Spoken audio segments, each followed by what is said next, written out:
चला चल रही यूं ही चला चल रही, जीवन गाड़ी है समय पहिया। आंसू की नदियां भी हैं, खुशियों की बगियां भी हैं, रास्ता सब तेरा तक है भैया। यूं ही चला चल रही यूं ही चला चल। आज मास्टर ब्लास्टर सचिन तेंदुलकर को देश का बच्चा बच्चा जानता है, लेकिन कृपाशंकर को कोई नहीं जानता। सचिन ने जहां 22 गज पर 20 साल बिताए हैं, तो वहीं 12x12 की मैट पर कृपाशंकर ने बिताए हैं 21 साल। कितने ही ऐसे पहलवान रहे जो इनके साथ प्रैक्टिस करते हैं। जितनी उनकी उम्र है उतना उनका अकेले का तजुर्बा है। यूं ही चला चल रही यूं ही चला चल रही, जीवन गाड़ी है समय पहिया। आंसू की नदियां भी हैं, खुशियों की बगियां भी हैं, रास्ता सब तेरा तक है भैया। यूं ही चला चल रही यूं ही चला चल।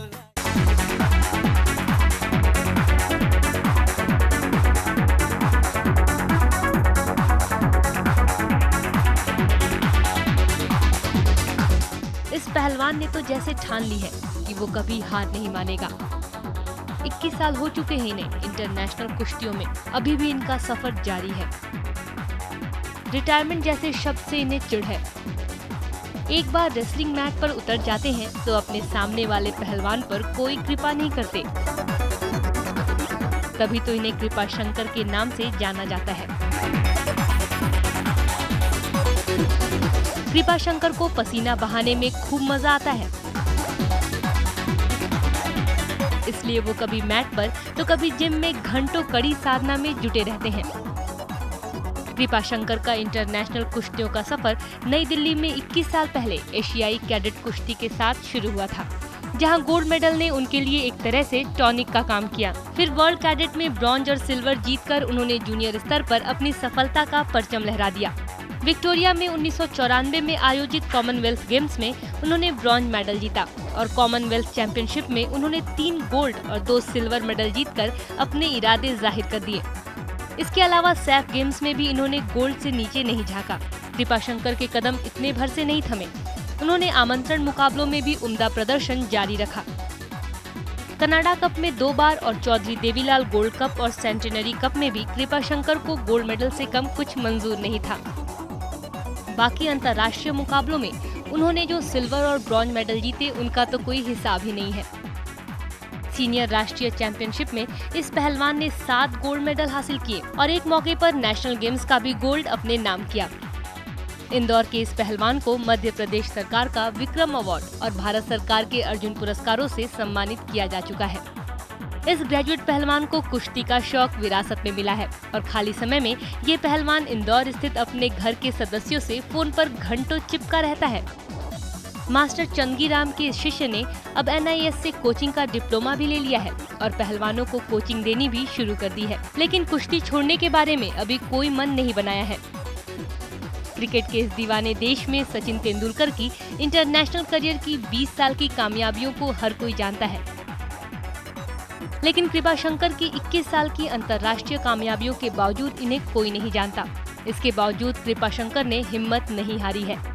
कुश्ती को उचित सम्मान दिलाना ही है इनके लंबे इंटरनेशनल करियर का लक्ष्य। Sports desk A to Z news. कहते हैं कि यदि किसी काम को करने का कोई जज्बा हो तो कोई भी बाधा जो है आपके रास्ते की कोई रुकावट नहीं बन सकती। ये बात कृपाशंकर पर पूरी तरह से फिट बैठती है, पूरी तरह से लागू होती है। आइए बात करते हैं कृपाशंकर से। कृपा, आप इस बात से कितने सहमत हैं? जी हाँ, ये बहुत ज़रूरी है। कुश्ती जो है वो एक ताकतवर गेम है जिसके में स्ट्रेंथ, स्पीड, स्टेमिना, फ्लेक्सिबिलिटी और कोऑर्डिनेशन, ये सभी चीज़ें लिमिट में चाहिए रहती है खिलाड़ी में। इनका तालमेल बना के रखना पड़ता है। और जहाँ तक एज फैक्टर की बात है तो ये गेम के ऊपर डिपेंड करती है। जैसे जिम्नास्टिक है तो जिम्नास्टिक में जैसे जैसे उम्र बढ़ेगी तो स्वाभाविक है कि आपकी फ्लेक्सिबिलिटी भी कम होती जाएगी, और जहाँ फ्लेक्सिबिलिटी कम होगी तो आप जिम्नास्टिक में आपकी परफॉर्मेंस डाउन होगी। लेकिन कुश्ती जो है उसके अकॉर्डिंग उल्टा है। आपकी एज और अनुभव, एज के साथ अगर अनुभव बढ़ता है तो आपकी और निखार आएगा कुश्ती में, क्योंकि स्ट्रेंथ ही सब कुछ नहीं है रेसलिंग में। आप जो ताकत आपके शरीर में है आप उसको किस तरह से इस्तेमाल करते हैं, ये ज़्यादा अहमियत है इसमें। और वो एज के हिसाब से ही मैच्योरिटी आती है और कुश्ती लड़ने का तरीका आता है। आपने तरीके की बात कही, आपने उम्र दराज होने की बात कही, लेकिन कई बार उम्र दराज होना आपको पीड़ा नहीं पहुंचाता? ऐसा कुछ नहीं है। मेरे को कुश्ती से सबसे पहले अगर आप किसी भी काम को करने की अगर ठानते हैं तो उस चीज़ से प्यार करना बहुत ज़रूरी है।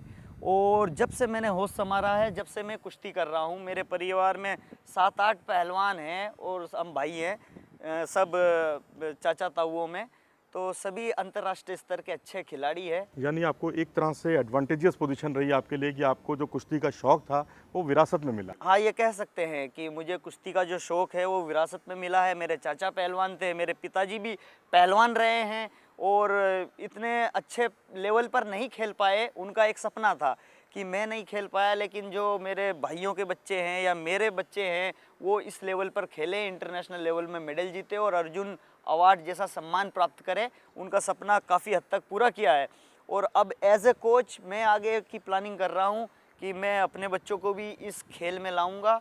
और मेरे भाई के बच्चे अभी कर रहे हैं, उनका मैं कोच हूँ और अभी वो स्कूल लेवल पर खेल रहे हैं और इस परंपरा को मैं आगे बढ़ाऊंगा।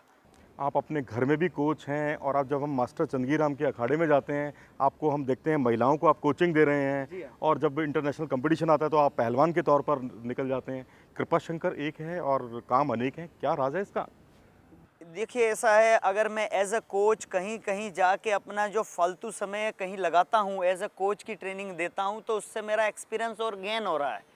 मैं कहीं भी लॉस में नहीं हूँ, कहीं भी नुकसान में नहीं हूँ।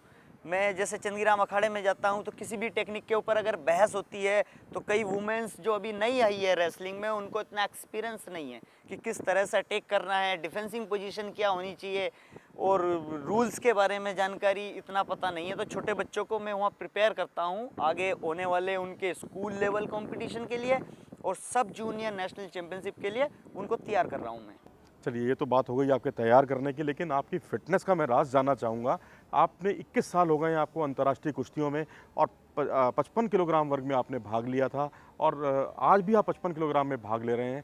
हमारा तो 5 कुछ भी अनावश्यक कुछ खा लेते हैं, हमारा तो वज़न वैसे ही बढ़ जाता है, लेकिन आप 21 साल से अपना वज़न इतना मेंटेन कैसे किए हुए हैं?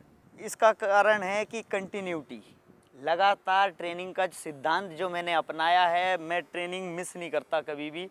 बहुत कम चांसेस होते हैं, कभी शादी ब्याह में जा रहे हैं, रात के 12-1 बज गए हैं तो ही मेरी ट्रेनिंग मिस होती है। अन्यथा मैं अपनी ट्रेनिंग के लिए टाइम निकाल ही लेता हूँ। कहीं भी होऊंगा पसीना ज़रूर निकलता हूँ शरीर से और यही कारण है। और जितनी कैलोरीज़ मैं ग्रहण करता हूँ उतनी मैं वर्क भी करता हूँ, उतनी कैलोरीज़ में लॉस भी करता हूँ ट्रेनिंग में। तो यही है कि इसका बैलेंस मैं बना के रखता हूँ और बैलेंसिंग डाइट लेता हूँ। बैलेंसिंग डाइट लेते हैं, लेकिन आप एक ऐसे शहर से ताल्लुक़ रखते हैं जैसे व्यंजनों का शहर कहा जाता है, यानी इंदौर शहर, जहाँ सराफा बाज़ार, जहाँ दुनिया भर की चीज़ें मिलती हैं खाने पीने की। कभी जी नहीं ललचाता कि आप छोले भटूरे खाएं या आप कुछ ऐसी चीज़ खाएं जिससे जो आपको बहुत ही पसंद हो? जैसे छोले भटूरे हो गए या हमारे इंदौर में शिकंजी मिलती है।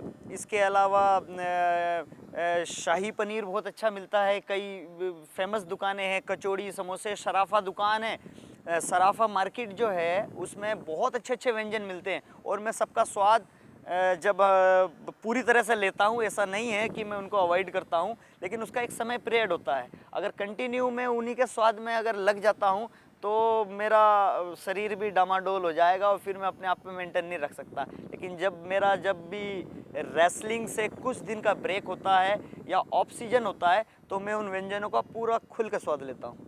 देखिए, ऑफ सीज़न में व्यंजनों का भरपूर लुत्फ़ उठाते हैं कृपा शंकर, ऐसा इनका कहना है और जाहिर सी बात है कि ये सारी चीज़ें आप भी आजमा सकते हैं। लुत्फ़ उठाइए लेकिन अपनी सेहत का ख्याल रखिए।